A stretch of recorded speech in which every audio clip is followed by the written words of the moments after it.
buenos días a todos, el Señor les bendiga, es un gozo el poder compartir con ustedes nuevamente la palabra de Dios. Les invito a que abran sus Biblias en 1 Timoteo, capítulo 1, 1 Timoteo, capítulo 1, del verso 12 al 17, y el mensaje de hoy es una continuación del domingo pasado,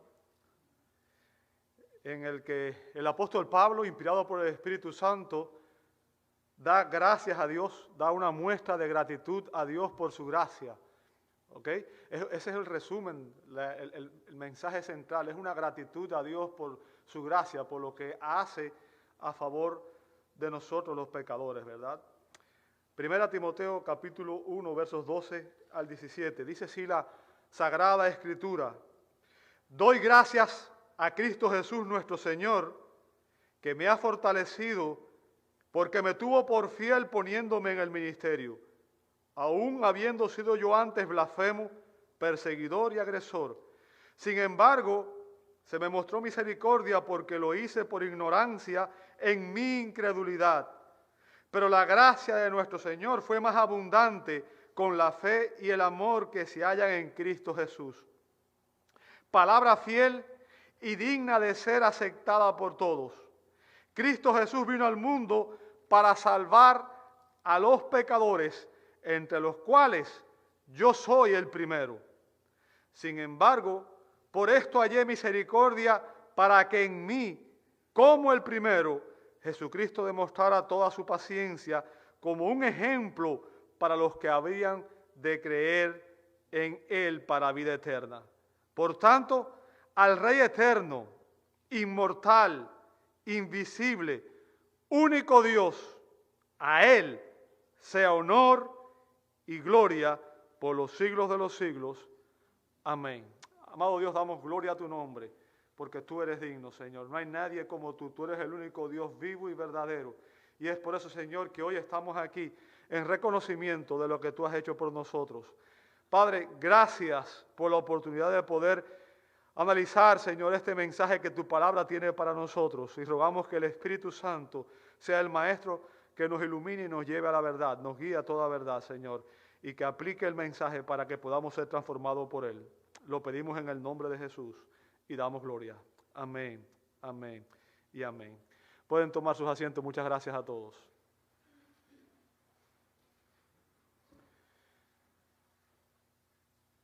En una ocasión, la reina Isabel de Inglaterra sufrió un intento de magnicidio, un intento de asesinato.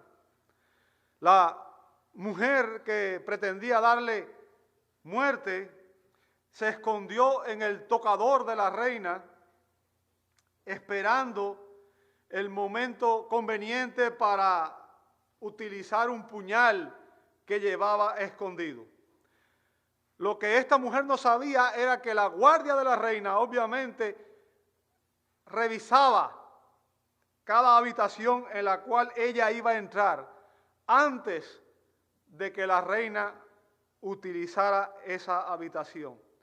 Así que cuando los guardias entraron, encontraron a la mujer que estaba escondida entre los vestidos y la tomaron presa, le quitaron el puñal y la llevaron ante la reina. La mujer obviamente sabía que el delito que había cometido era sumamente grave. Había intentado matar a la persona más importante de la nación, a la reina. Así que la mujer sabía que su vida estaba en peligro. Sabía que su vida estaba en un serio peligro de ser ejecutada. Así que ella se arrodilló y le suplicó a la reina que tuviera compasión de ella y que le mostrara gracia, que le demostrara gracia. La reina Isabel, sabemos por la historia, que la miró con frialdad y le dijo en voz baja: si te muestro gracia, ¿qué promesa harás para el futuro? Si te muestro gracia, ¿cómo yo sé que no vas a intentar matarme nuevamente?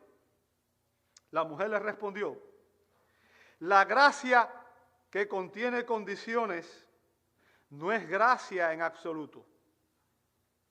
La reina Isabel De inmediato entendió la idea y al momento dijo, te perdono por mi gracia. Y ordenó a sus guardias que dejaran a la mujer en libertad.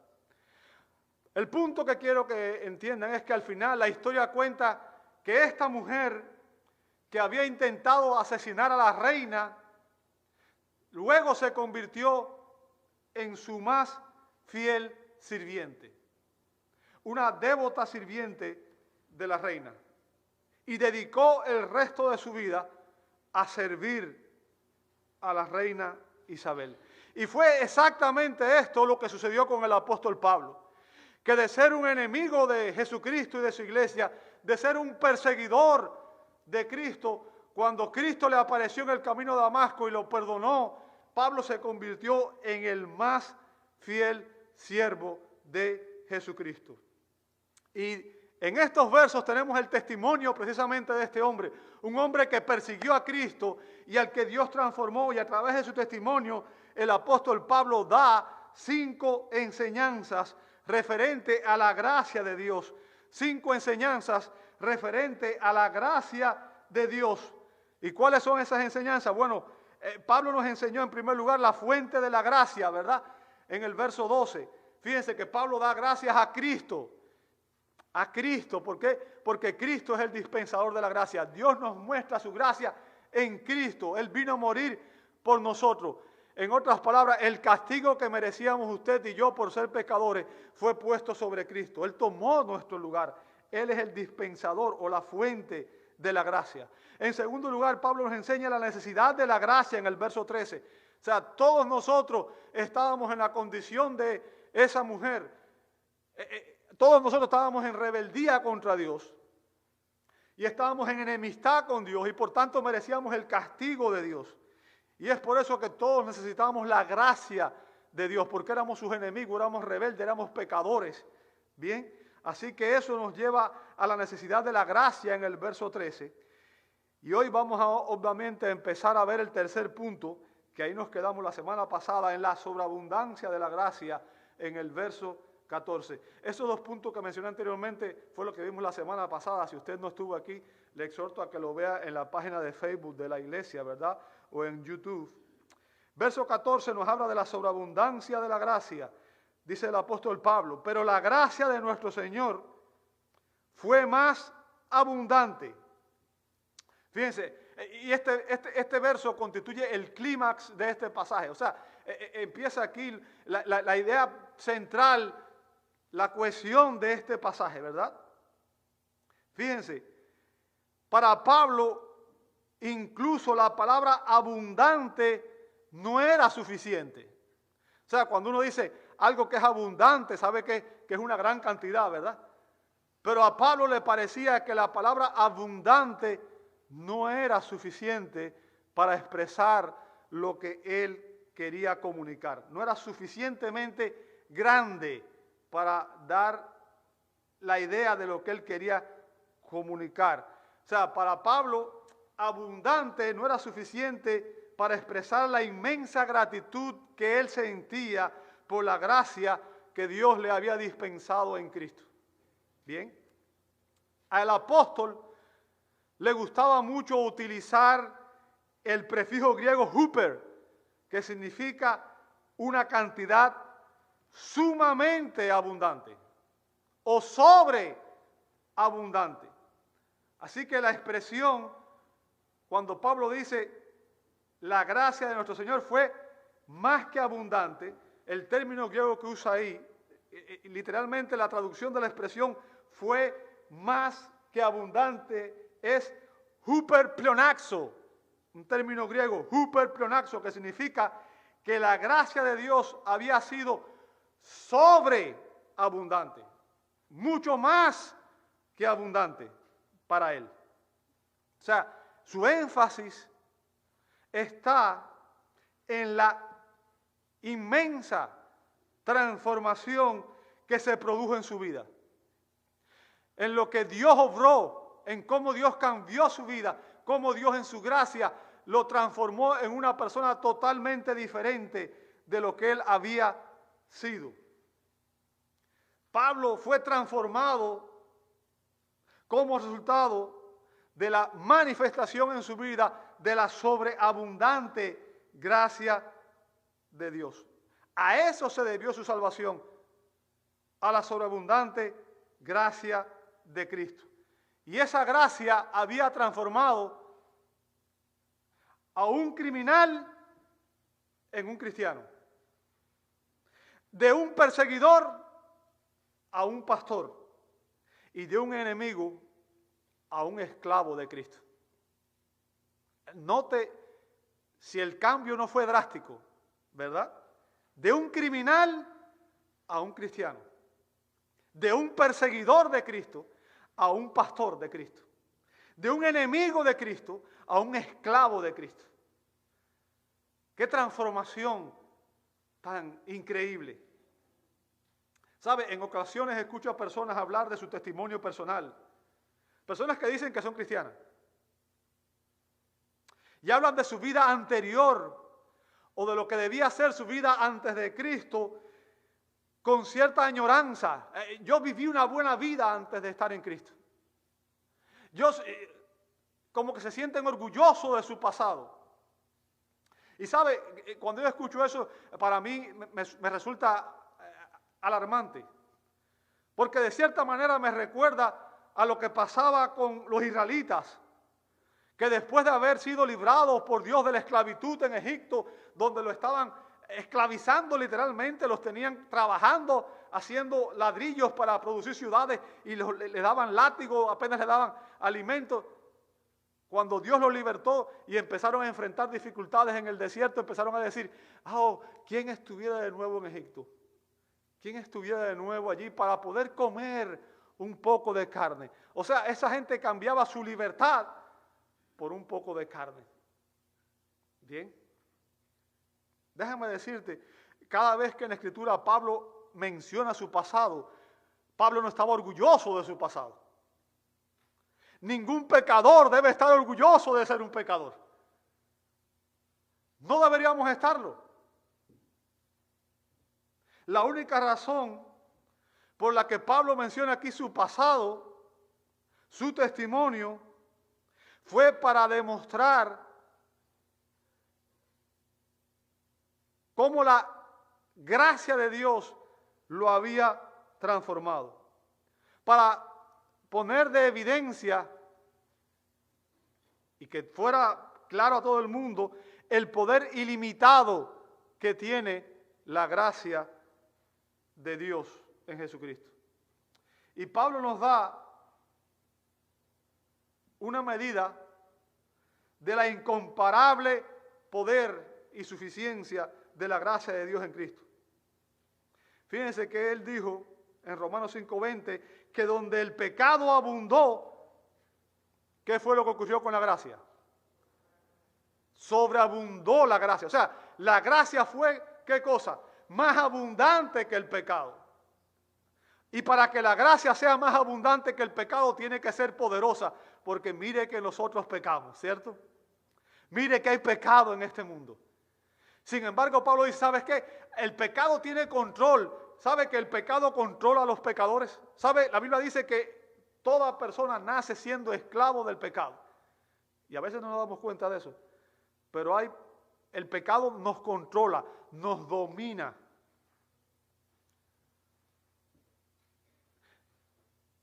Pablo dice que la gracia nos liberta. Ese es el poder ilimitado que tiene la gracia. Nos liberta del control del pecado. Es superior. Aun cuando el pecado es fuerte, la gracia es más fuerte. Bien.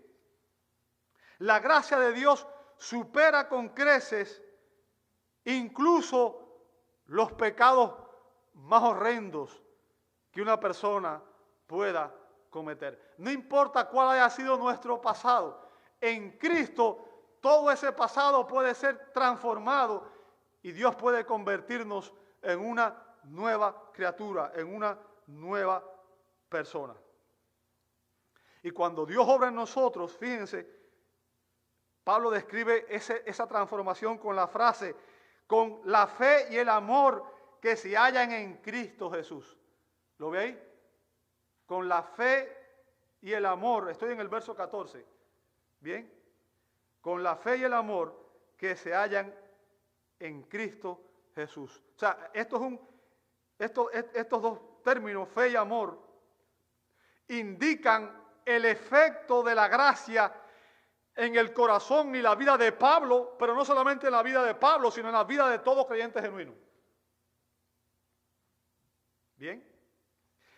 ¿Sabe? La mayoría de las personas hoy en las iglesias creen equivocadamente que su fe fue la causa de la regeneración, que su fe fue lo que lo llevó a ser salvo, que ellos son quienes aceptaron a Cristo y que por tanto fue su fe la que lo salvó. Bien, pero déjame decirte, el gran teólogo Agustín de Hipona dijo que ni siquiera, escuche bien, ni siquiera habríamos comenzado a buscar a Dios a menos que Él ya nos hubiera encontrado a nosotros. ¿Escuchó eso? Nosotros ni siquiera hubiéramos empezado a buscar a Dios a menos que Él ya nos hubiera encontrado a nosotros. Eso es importante que lo entendamos. La fe salvífica, la fe que realmente salva, la verdadera fe que transforma al pecador y que salva, no es una obra meritoria por la cual ganamos la gracia divina. En otras palabras, tu fe no es la que te salva, es la gracia de Dios. ¿Bien? La salvación es un don de la gracia de Dios. ¿Dónde está en la Escritura? Efesios 2.8, lo compartimos la semana pasada, pero vuelvo otra vez a hacer énfasis. Efesios 2.8 dice, porque por fe eres salvo. No, ¿por qué eres salvo? Por la gracia de Dios. ¿Bien? Entonces, la salvación es un don de Dios, es un regalo de Dios. Es algo que Dios te da cuando tú no lo merecías. ¿Entiendes eso? Un regalo es alguien que alguien te da porque la persona quiere dártelo. No porque tú lo merecías o no porque tú te lo ganaste. Si te lo merecías, es una deuda. ¿Bien? Un regalo es algo que uno da de corazón a otra persona porque uno quiere hacerlo. ¿Sí o no? Entonces, tu salvación es un don, es un regalo que Dios te da.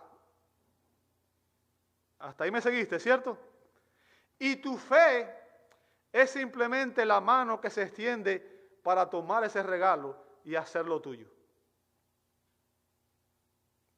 Pero no eres tú con tu fe la que empieza. El regalo tiene que venir de Dios. ¿Entendiste el punto? Tu fe es simplemente la mano que toma el regalo y se apropia de él. Bien, es importante que entendamos. Fíjense que dice, porque por gracia habéis sido salvados. Después dice, por medio de la fe. Y note la expresión de atrás. Y esto no de vosotros, sino que es un ¿qué? Un don de Dios. ¿Sabe? Cuando la expresión esa de esto no de vosotros, se refiere a toda la declaración anterior, incluida la salvación. Somos salvos por la gracia de Dios. Es un favor inmerecido. Es algo que Dios nos da a los pecadores, aun cuando nosotros no lo merecíamos. Ninguno lo merecía. Ahora, no estoy diciendo con eso que no se requiere que el pecador ejerza fe y crea. Bien, el punto que le estoy diciendo es que si Dios no regenerara y le diera vida al pecador, el pecador no pudiera ejercer fe, porque el pecador está muerto en sus delitos y pecados. Y la ilustración es muy sencilla. Ok, párese delante de un cementerio y empieza a darle órdenes a la gente que está en las tumbas, a ver quién le va a hacer caso. Ese es el punto. Yo le puedo compartir el evangelio a la gente, pero las personas están muertas espiritualmente. Y el que hace la obra de resucitar el corazón de un muerto es el Espíritu Santo, es Dios. Y cuando Dios te resucita, entonces tu respuesta es arrepentimiento de tu pecado y fe en Dios. ¿Entiendes el punto? Ese es el punto que yo quiero que tú entiendas bien, porque de eso depende nuestra salvación, ¿verdad? De eso depende nuestra salvación. Ningún pecador puede ejercer fe genuina, fe salvífica en su propio poder sin que el Espíritu Santo haya obrado en su corazón. La causa eficiente de nuestra salvación es la gracia de Dios y la fe es solo el medio por el cual recibimos ese don, ese regalo que Dios nos da. Ahora, tanto la fe como el amor que Pablo menciona aquí, y es lo que quiero que quede claro en tu mente, son dones de la gracia de Dios en Cristo que se manifiestan en la vida de todos los creyentes genuinos después de su salvación. La fe salvífica no es la fe común. El amor de que el Pablo habla aquí es el amor que Dios derrama en nuestros corazones. ¿Comprendes? Por tanto, ambas cosas son resultado de la obra de Dios en el corazón del pecador. Bien. Y a través de esto, Pablo está dando pruebas del poder transformador de la gracia de Dios mediante sus efectos. Pablo está diciendo, esa fe y ese amor son los efectos que produce la gracia de Dios obrando en nosotros los pecadores. Bien, vuelvo a repetir, Pablo está poniendo su propio ejemplo en el contexto, su testimonio. El blasfemo se había convertido en un creyente. El que odiaba a Cristo, blasfemaba a Cristo, se había convertido en un creyente en Cristo. Y el que persiguió a Jesús, ahora ardía en amor por Jesús. Nadie amaba más a Jesús que Pablo en el Nuevo Testamento. Porque Pablo fue una muestra del poder inmenso que tiene la gracia de Dios. Como dice el doctor William Hendrickson, para Pablo, la gracia es siempre la raíz. Fíjense, la raíz. Recuerde, la raíz alimenta la planta, ¿cierto? Sin raíces una planta no puede vivir. Bien, entienda la analogía. La gracia es siempre la raíz. La fe y el amor son el tronco. Y las buenas obras, el fruto del árbol de la salvación. Lo que Pablo está diciendo, y lo que dice aquí también William Hendrickson, es que la gracia de Dios es la que transforma y da vida y que produce los frutos que llegan después, como resultado de la obra de la gracia de Dios en Cristo, en nosotros. Así que hemos analizado que la gracia es sobreabundante, ¿verdad? Y vamos a ver la finalidad de la gracia en los versos 15 y 16. La finalidad de la gracia. ¿Bien? Fíjense lo que dice Pablo. Recuerden, en el verso 14 empieza el clima de este pasaje. ¿Bien? Empieza la idea central. Dice el verso 15. Palabra fiel. Palabra fiel. Pistos o logos. Sería la traducción en griego. ¿Bien? Y lo que Pablo va a compartir aquí no es simplemente un dicho o una declaración. O sea, no es algo sencillo. Fíjense, lo que Pablo va a compartir aquí ahora es un resumen del Evangelio. Un resumen del Evangelio que ya se había desarrollado en la iglesia primitiva y que era muy conocido. Se convirtió en un dicho común. Bien. Y que estaba basado en las palabras de nuestro bendito Señor Jesucristo. La expresión palabra fiel aparece en 5 ocasiones en las epístolas pastorales. Recuerden, las epístolas pastorales son 1 y 2 Timoteo y Tito. Bien, son 3 epístolas. Aparece aquí en este verso, en 1 Timoteo 1:15, también aparece en 1 Timoteo capítulo 3, verso 1, en el capítulo 4, verso 9, aparece en 2 Timoteo en el capítulo 2, verso 11, y en el libro de Tito, en el capítulo 3, verso 8. Como digo, esta expresión es un resumen que nos enseña algunas doctrinas fundamentales del Evangelio. Bien, algunas doctrinas fundamentales del Evangelio y que deben, por tanto, conocerse, comprenderse y creerse. ¿Me escuchó? Es importante que esta doctrina que Pablo nos enseña aquí deben conocerse, comprenderse y creerse. Bien, porque son dignas de confianza y son la base de nuestra salvación. Recuerde que el Evangelio es el que transforma al pecador. Sin Evangelio no hay salvación, porque el Evangelio es poder de Dios para salvación, dice Romanos 1:16. Y cada palabra de esta declaración que hace el apóstol Pablo aquí es escogida meticulosamente, cuidadosamente, para dar la enseñanza que tiene que darse. La iglesia, como dije, ya había resumido el Evangelio en esta breve declaración, que era una declaración verdadera, y dice Pablo, y digna de ser aceptada ¿por quién? Por todos. O sea, fíjense, esta es una enseñanza que es aplicable a todos los pecadores. Todos los pecadores. Y cuando digo esto, ¿sabe? Una de las cosas que yo he tenido que lidiar muchas veces es cuando le estoy predicando el Evangelio a las personas, la gente me dice, no, yo no soy pecador. Yo le hago bien a todo el mundo. Yo ayudo a todo el que puedo. Porque no entienden el concepto bíblico de pecado. ¿Sabe? Pecado es violar la ley de Dios.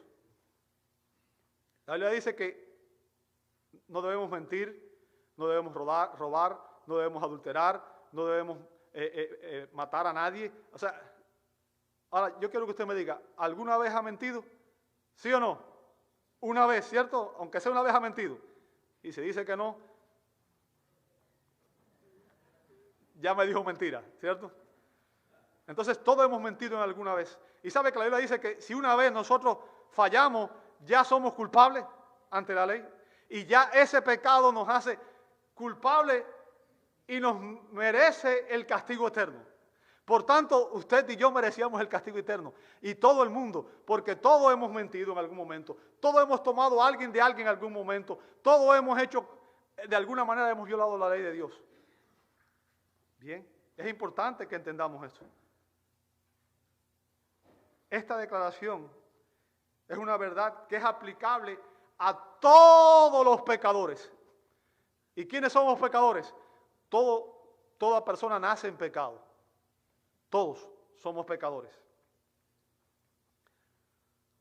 Esta verdad es importante para todos los pecadores a quienes Cristo vino a salvar. Yo quiero que entienda, Cristo vino a salvar a los pecadores. ¿Bien? Por tanto, esta es una buena noticia. ¿Ok? Es una noticia buena, una noticia digna de aceptación por todos los pecadores. Porque cuando tú y yo estábamos en una condición que era irreparable, porque ninguno de nosotros puede salvarse a sí mismo, porque Dios dice, sean perfectos porque yo soy perfecto. Y yo te pregunto, ¿crees que alguna vez vas a poder ser perfecto? No, yo tampoco. ¿Bien? O sea, la mala noticia que hace necesaria la buena noticia, como dije, es que todos nosotros somos pecadores. Y eso no lo digo yo, lo dice Romanos 3:23. Pablo dice allí en Romanos 3:23, por cuanto todos pecaron. Y ese todos incluye ¿a quién? A todo ser humano. Y ese todo ser humano lo incluye usted y me incluye a mí. Yo no puedo decir yo no soy pecador, porque yo soy pecador. Y todo ser humano es pecador. Pablo dice, por cuanto todos pecaron, note lo que dice a continuación, están destituidos de la presencia de Dios. ¿Sabe lo que significa eso? Significa que ninguno de nosotros puede entrar a la presencia de Dios. Y eso es una mala noticia. Porque significaría que iríamos una eternidad sin Dios. Ir una eternidad sin Dios significa ir una eternidad al castigo eterno, a la condenación eterna. Porque todo pecado, toda violación a la ley de Dios, Dios la va a castigar porque Dios es justo. Dios es juez justo. Y Dios está airado con el pecador, dice Salmo 7:11, todos los días. Y como Dios es santo y es justo, Él no va a dejar ningún pecado sin castigo. La otra mala noticia que es la que la gente hoy no quiere entender, porque ellos piensan que buscan a Dios. Dice Pablo en Romanos 3, 10 al 12, que no hay quien busque a Dios. No hay quien busque a Dios. Yo quiero que usted entienda, la gente viene a las iglesias, pero viene buscando algo. ¿Pero qué es lo que viene buscando? ¿Viene buscando a Dios? No, viene buscando las bendiciones de Dios, los beneficios de Dios, pero no a Dios. ¿Me entendió? Pablo dice claramente, no hay quien busque a Dios.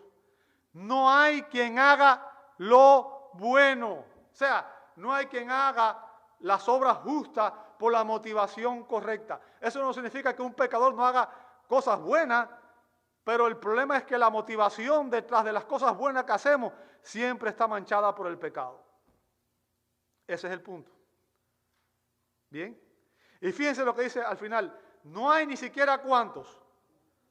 Uno. O sea, esta condición es universal, nos afecta a todos, por tanto, todos somos pecadores. Y esa es la mala noticia. Todos estábamos destituidos de la presencia de Dios. Ninguno merecía ir a la presencia de Dios. Entonces, ¿cuál es la buena noticia? ¿Sabes cuál es la buena noticia? Ahora te la voy a dar, para que entiendas qué importante es y para que realmente agradezca la buena noticia. La buena noticia es que Cristo Jesús vino al mundo. ¿Escuchaste esa buena noticia? Cristo Jesús vino al mundo. Él tomó sobre sí nuestra naturaleza humana. Él se encarnó, se hizo hombre y habitó entre nosotros, dice Juan 1:14. Pero yo quiero que tú notes algo. Fíjense, Cristo Jesús vino al mundo. Cuando usted va a un lugar, ¿significa qué cosa? Que usted estaba en otro lugar. ¿Sí o no? Usted estaba en otro lugar. ¿Cierto? Se cae de la mata, ¿no? Es simple lógica. ¿Sí o no? Pero hay un punto importante aquí que quiero que usted entienda, porque mucha gente piensa, no entiende esto y piensa que Cristo es un ser creado. Y el punto que quiero que entienda es que usted y yo fuimos concebidos en el vientre de nuestra madre por nuestros padres. Y ese día empezamos a existir. Pero el punto que quiero que entienda es que Cristo ya existía en la eternidad. Y es lo que mucha gente no entiende. Es lo que niegan los testigos de Jehová y es lo que niegan muchas sectas por ahí. Cristo Jesús no empezó a nacer, no empezó a existir el día que fue concebido. Él vino. ¿De dónde? De la eternidad, de la gloria, porque Él es el Hijo eterno del eterno Padre. Y eso es una buena noticia. Dios se hizo hombre en Cristo. ¿Entiende esa buena noticia? Para salvar a los pecadores, Dios condescendió en venir a la tierra. Y para mí es inconcebible.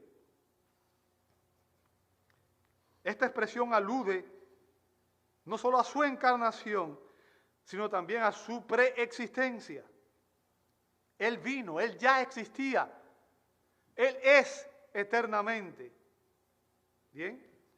Como dice el doctor nuevamente, William Hendrickson, el hecho de que este Salvador divinamente ungido haya venido al mundo indica no solamente un cambio de posición, porque Él estaba en la gloria con el Padre.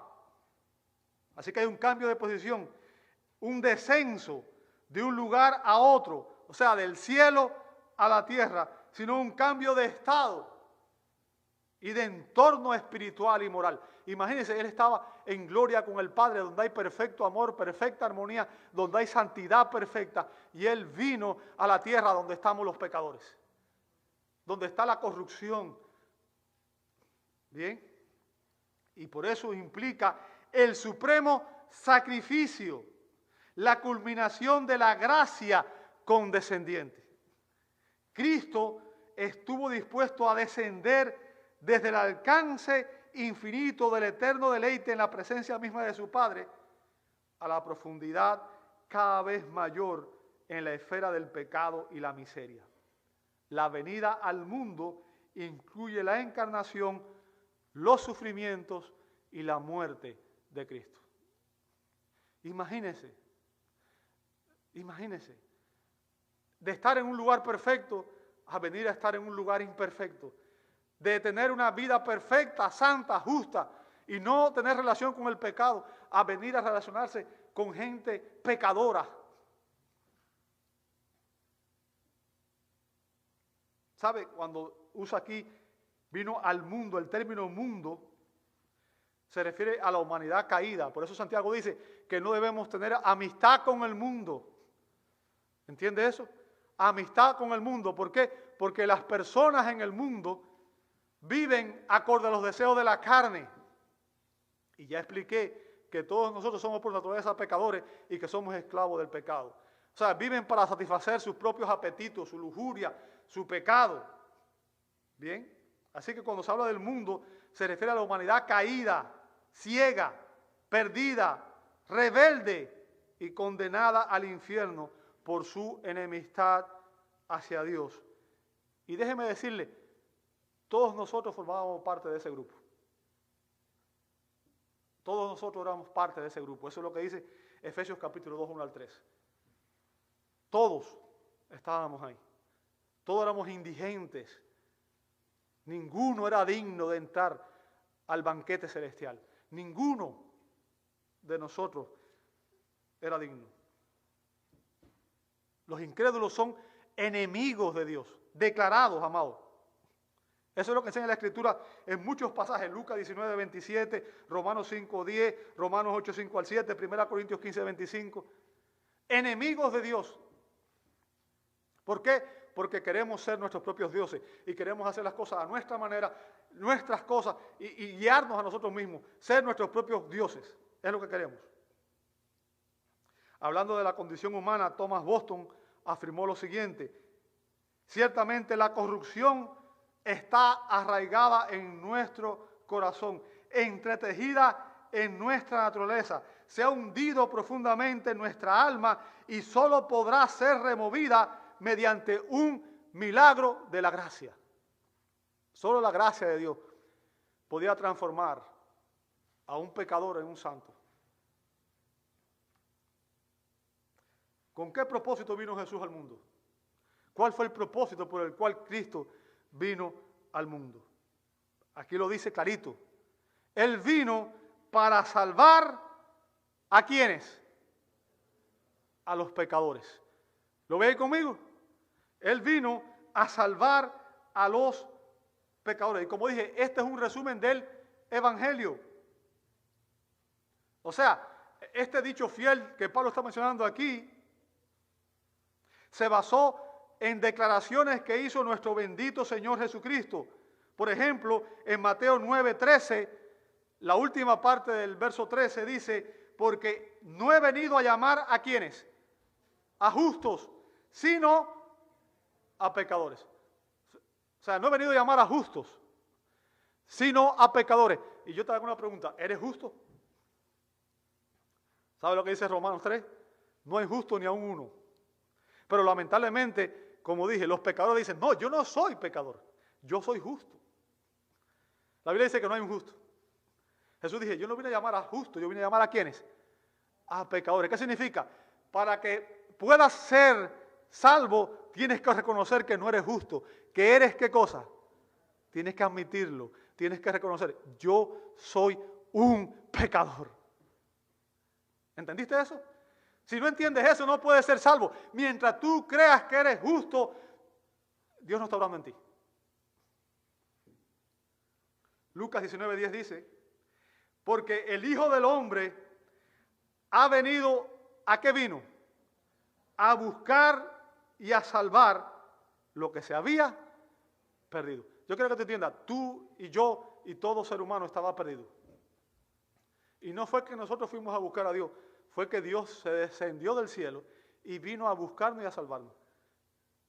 Es Dios quien te busca, no eres tú quien busca a Dios. Tú nunca buscarías a Dios, tú buscarías tus beneficios. Yo buscaría mis beneficios, buscaría aquello que quiero, y lo que yo quiero es hacer lo que yo quiero y satisfacer mis apetitos y hacer las cosas a mi manera, porque yo quiero ser mi propio Dios. Y eso es lo que quiere todo ser humano.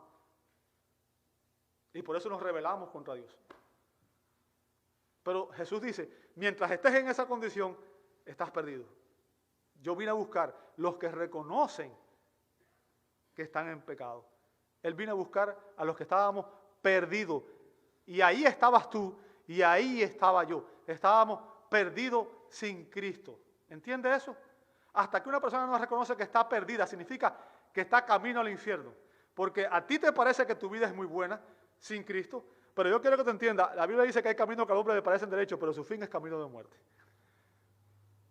Si no tienes a Cristo, disfruta todo lo que pueda en esta vida, la carne, porque yo quiero que te entiendas que lo que te espera es la condenación eterna. Y todos esos deleites que tú tienes ahora son temporales. Y después, oí un pecador puritano diciendo que los pecadores en el infierno darían cualquier cosa porque Dios perdonara uno solo de sus pecados para no sufrir el inmenso castigo que están sufriendo. ¿Bien?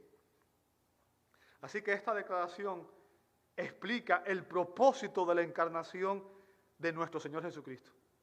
Él vino a buscar y a salvar a los pecadores de su terrible condición espiritual y a librarnos de la condenación eterna al infierno.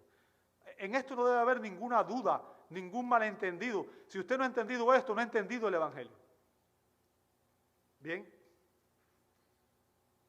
Esto es unas verdades doctrinales fundamentales. Y Pablo dijo, entre los cuales yo soy el primero. ¿Entre los qué? Entre los pecadores. O sea, Pablo reconoció que era un pecador. Y ese es el punto que yo quiero que te entiendas. Tú tienes que reconocer que eres un pecador. Yo tengo que reconocer que soy un pecador delante de Dios para poder ser salvo. Hasta que no admitimos que somos pecadores, no podemos entender la gracia de Dios. Si pensamos que hay algo que podemos hacer para salvarnos nosotros mismos, no estaremos suficientemente agradecidos con lo que Dios hace por nosotros. Fíjense lo que Pablo dice. Note que Pablo no dice, yo era. ¿Verdad? Él no dice, yo era, sino dice, yo soy el primero de los pecadores. ¿Lo notó conmigo ahí? Ego en mí. Yo soy. Ego es yo. En mí, soy. ¿Bien? Y esto demuestra el corazón de un corazón regenerado, de una persona que realmente ha sido transformada por la gracia de Dios. Porque una persona que ha sido transformada da toda la gloria de lo que ha sucedido en su vida ¿a quién? A Cristo. Y en ninguna manera se siente satisfecho, feliz con lo que ha hecho él o con lo que pueda haber hecho. Y déjame decirte, Pablo no está exagerando cuando él dice esto. Tampoco estaba equivocado. Bien, al hacer esta afirmación. Él estaba diciendo la verdad. Él había sido un gran pecador, aunque todos nosotros somos grandes pecadores. Porque el pecado más mínimo ya es suficiente para llevarnos al infierno, como dije. Pero Pablo fue un gran pecador. Fíjense, Pablo no solamente fue un blasfemo, algo que ya él dijo, ¿verdad? Vimos los versos pasados. Sino que él encarceló a muchos creyentes y también él fue responsable por su ejecución. O sea, él fue responsable por la muerte de esas personas. En otras palabras, cuando usted firma para que alguien muera, usted se convierte en responsable por la vida de esas personas. Usted lo ejecutó. Usted es culpable de su muerte. Y estaba ejecutando a personas que eran inocentes. ¿Por qué? Por su fe. Así que este hombre fue un blasfemo, un abusivo y un asesino. Bien. Pablo reconoce su pasado. Y Pablo se arrepintió de su pasado, ¿verdad? Y yo quiero que te entiendas, cuando Pablo menciona esto, como dije, lo hace para exaltar la gracia de Dios y para demostrar su condición caída. ¿Por qué? Porque Pablo reconoce lo que dice la Escritura en Hechos 17:30. Dios declara ahora a todos los hombres, a ti, a mí y a todos, en todas partes. Fíjense, esto no es para la gente en un lugar específico, es a todos los hombres en todas las partes, que se arrepientan. ¿De qué? De sus pecados, de vivir independiente de Dios, de ser enemigo de Dios, de ser como Pablo, de ser pecadores, que se arrepientan de su pecado. A menos que una persona se arrepienta de su pecado, no ha entendido la gracia de Dios. A menos que una persona sienta dolor por su pecado, no ha entendido lo que representa la gracia de Dios. Si podemos pecar sin que nos duela, es porque realmente el Espíritu Santo no está en nosotros y todavía no somos salvos. Verso 16 dice, sin embargo, fíjense, después de confesar que había sido un gran pecador, por esto hallé misericordia para que en mí, como el primero, Jesucristo demostrara toda su... Hermano, yo te hago una pregunta. ¿Eres paciente con otras personas? ¿Eres paciente con otras personas? Sé honesto. No, ¿verdad? No, ¿verdad? ¿Entiendes que Dios ha sido paciente contigo? ¿Entiendes que Dios es paciente contigo y conmigo todos los días de tu vida y todos los días de mi vida? ¿Sabe cuántas veces yo he hecho cosas y he pensado cosas que merecían que Dios me liquidara inmediatamente? Sin embargo, Dios ha sido paciente conmigo. ¿Cómo ha sido paciente contigo? Fíjense, Pablo lo que está haciendo aquí es dando el dramático contraste entre su indignidad y la misericordia de Cristo. Entre lo que él podía aportar y lo que aportó Cristo. Un contraste dramático, ¿verdad? Debido a sus grandes pecados,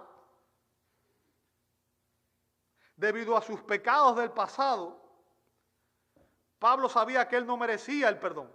Sin embargo, en su misericordia, Jesucristo manifestó en Pablo toda su paciencia. Dios ha sido paciente con todos nosotros. Dios es paciente. Por eso Jeremías dice, por la misericordia de Jehová no hemos sido consumidos. Porque nunca decayeron sus misericordias. Son nuevas cada día. Fue a través de la salvación de Pablo que Jesucristo demostró más claramente su paciencia. ¿Sabe? El término paciencia, macrotumía, es un término griego compuesto. Macros largo, tumos temperamento, significa longanimidad, clemencia o paciencia perfecta. Paciencia perfecta. ¿Sabe? Ninguno de nosotros tiene paciencia perfecta, solamente Dios la tiene. ¿Entendió eso? Y es por eso que nosotros siempre estamos en pleito y en problemas, casi siempre, ¿verdad? Porque tenemos poca paciencia. En cuanto nos hacen algo, enseguida reaccionamos. Y el término ahí significa ser paciente con la gente. Y el punto de Pablo aquí, amado, es que si el Señor fue paciente con él, si el Señor fue paciente conmigo, dice Pablo, a pesar de los terribles pecados que yo cometí, a pesar de que yo blasfemé, a pesar de que yo maté gente, si el Señor tuvo paciencia conmigo, nadie está fuera del alcance de su gracia. Estoy seguro que de aquí ninguno de ustedes ha asesinado a nadie todavía, ¿verdad? Espero yo. ¿Cierto? Y Pablo está diciendo, ¿sabes qué? Yo fui un blasfemo y un asesino. Por tanto, si Dios tuvo paciencia de mí, tuvo misericordia de mí, Dios va a tener misericordia de ti. Yo soy lo peor. Miren mi ejemplo, miren lo que Dios hizo en mí. Ahí lo dice, Pablo sirvió como un ejemplo para los que habrían de creer en Cristo para la vida eterna. O sea, Pablo es la prueba viviente de que Dios puede salvar al más terrible pecador, sin importar cuán grandes sean tus pecados. No importa cuál haya sido tu pecado. Es difícil imaginar a alguien que no solamente fue blasfemo, y déjame decirte, el pecado del blasfemia es un pecado serio, ¿bien? Sino también es difícil imaginar a alguien que, aparte de eso, que fuera un asesino, alguien que abusó de las personas y que sentía placer en castigar a las personas. Y tan dramático fue el cambio en la vida de Pablo. Déjame decirte que la iglesia de Jerusalén, cuando él se convirtió al principio, no querían recibirlo. Pablo iba y la gente decía, no, ese hay que tener cuidado con ese, porque ese es un sinvergüenza que nos anda persiguiendo y lo que quiere es meternos presos y matarnos. Imagínense. Tenía tan mala fama que nadie lo quería.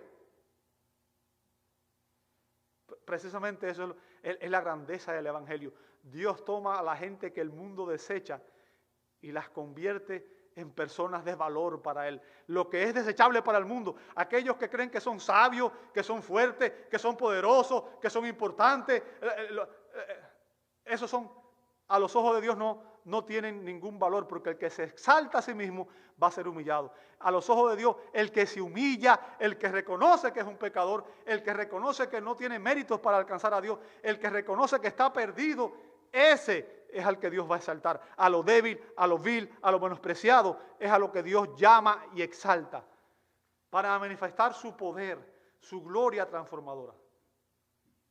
Bien, Pablo es un ejemplo para todos los pecadores que están perdidos. Es la prueba de que la gracia de Dios puede cambiar a cualquier pecador. Así que si alguien piensa que sus pecados son muy grandes y que Dios no puede hacer nada por él, debe considerar el testimonio de Pablo. Dios puede cambiar al más terrible pecador. Y después de examinar la finalidad de la gracia, y ya vamos a concluir con esto, Pablo concluye con la respuesta a la gracia. Fíjense, como dije, Pablo persiguió a Jesús. Después que Jesús lo encontró y lo salvó, Pablo se convirtió en el siervo más fiel, en el esclavo más fiel de Jesucristo. No hubo otro como él. Vea la respuesta a la gracia en el verso 17. Por tanto, dice Pablo, en base a todo esto que les he dicho, por tanto, note a quién está dirigiéndose. Y esto es algo que tenemos que entender, iglesia. Esta es la persona con la cual nosotros tenemos comunión. Y muchas veces estamos aquí en la iglesia y no tenemos conciencia del Dios al que estamos adorando. La iglesia hoy ha perdido la conciencia de que está en la presencia de un Dios perfecto, santo. ¿Sabe? Usted, si el jefe lo llama en su trabajo y le dice, ven acá, usted se pone nervioso delante del jefe. ¿Sí o no? Porque tiene miedo que lo boten del trabajo. Y muchas veces estamos aquí y no estamos conscientes de que estamos ante la presencia de Dios. Imagínese, si nos pone nervioso un hombre, imagínese usted el día que usted esté delante del trono de la presencia de Dios. Ese día no se va a estar riendo, ni va a estar con su celular, ni va a estar hablando, ni va a estar... Ese día va a estar entendiendo que cuando estamos delante de un Dios que es perfecto, como pecadores, tenemos que callarnos y estar asombrados, anonadados. Por tanto, escuche bien a quien usted adora, a quien usted debe adorar. Al Rey eterno, inmortal, invisible, único Dios. ¿Entendió esas palabras? Pablo aquí resume brevemente algunas perfecciones de Dios, algunos atributos de Dios. Y quiero que usted entienda hoy, los creyentes de este siglo, en nuestro deleite, en nuestro disfrute de una relación personal con Dios, a veces perdemos de vista el asombro y la reverencia que debería ser parte de nuestra adoración. Cuando usted va a la oficina de su jefe, usted no va allí como si estuviera en un parque, usted va allí y presta atención y está enfocado en lo que su jefe le está diciendo. Y usted a esa hora no está respondiendo el teléfono, usted no está hablando con el jefe y le dice, ¿sabes qué? Dame un chance que voy a hablar por teléfono aquí y se pone a conversar. No, usted presta atención a lo que su jefe está haciendo.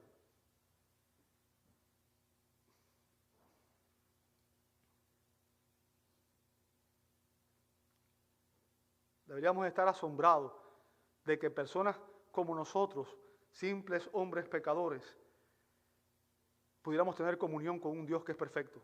Deberíamos mostrar una reverencia en nuestra adoración a Él. Y a menudo tendemos a olvidar la suprema santidad y la grandeza de quién realmente es Dios. De quién realmente es Dios. Yo quiero que usted entienda, en el Antiguo Testamento hay un ejemplo que es increíble. ¿Sabe? Nadab y Abiú eran los hijos de Aarón.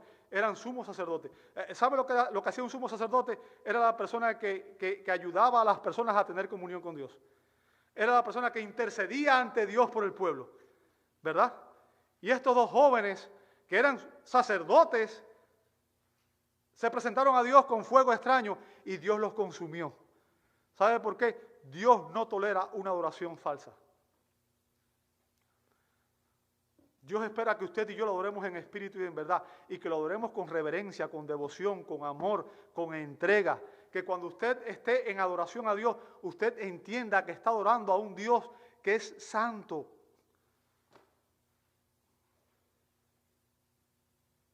Y Pablo, al rememorar lo que Dios en su gracia había hecho en él, no cesaba en su asombro, no cesaba en su gratitud y en su adoración al Señor.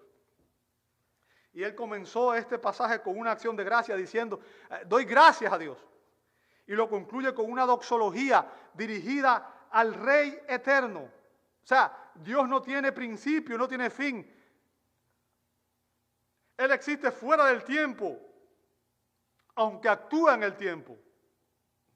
En el griego dice, al Rey de los siglos. O sea, lo que está diciendo es que Dios es el gobernante absoluto en todas las edades del tiempo y de todo lo que sucede en la historia humana. Después dice, al Dios que es inmortal.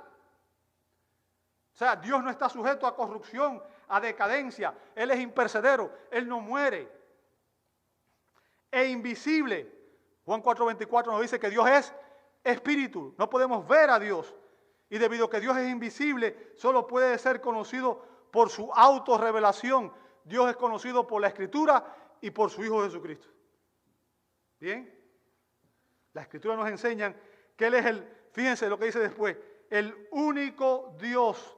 Y eso es algo que la Biblia enseña a lo largo de toda su extensión. Deuteronomio 4:35, Deuteronomio 4:39, Primera de Corintios 8:4, 8:6, Primera de Timoteo 2:5, y podría citar una infinidad de pasajes. Hay un solo Dios único y verdadero. No hay dos, no hay tres. Y es por eso que no podemos adorar, por ejemplo, con un musulmán, porque Alá no es Yahvé. Hay un solo Dios vivo y es el Dios de la Escritura.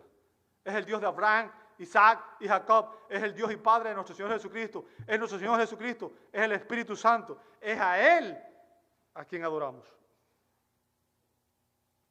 Note lo que dice Pablo a continuación. Por tanto, a Él sea qué cosa. Honor. ¿Sabe? El término honor ahí, timé, significa una valoración por la cual se fija un precio. Una valoración por la cual se fija un precio. Por lo tanto, viene a significar honor en el sentido de que una persona otorga veneración, reverencia, deferencia a alguien en la medida en que valora a esa persona. Mientras más valoramos a la persona, más obviamente honor le brindamos, ¿cierto? Más respeto le brindamos. Ahora, Dios tiene un valor supremo. Debería recibir de nosotros una adoración suprema, una reverencia suprema, un rendirnos supremo. Deberíamos estar totalmente rendidos a Dios. Y no tratar a Dios como si fuera un igual a nosotros, ¿verdad? Que es lo que enseña muchas veces hoy. Como que Dios es un amigo de nosotros que podemos sentarnos con Él y discutir y decirle, ¿sabes qué? Sí, lo que yo quiero es esto. Hermano, Dios es el ser supremo y es incomparable. Y usted y yo no podemos compararnos con Él. ¿Bien? Te hago una pregunta. ¿Cuán valioso es Dios para ti? Te voy a hacer otra pregunta que es más importante y quiero que medites bien la respuesta. ¿Estarías dispuesto a darlo todo por Dios? ¿Estarías dispuesto a darlo todo por Dios? ¡Todo! ¿Aún tu vida? Déjame decirte lo que Jesús dijo. No es lo que dice Gabriel, es lo que dice Jesús. Mateo 10, 37 al 39. El que me ama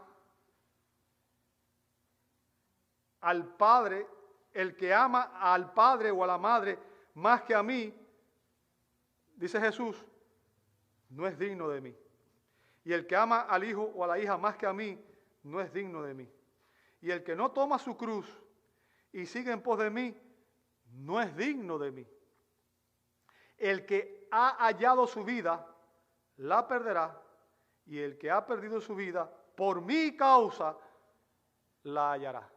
¿Sabe lo que está diciendo ahí? ¿Sabe lo que Dios espera de ti? ¿Sabe lo que Dios espera de mí? Que Él sea la persona más importante en nuestra vida.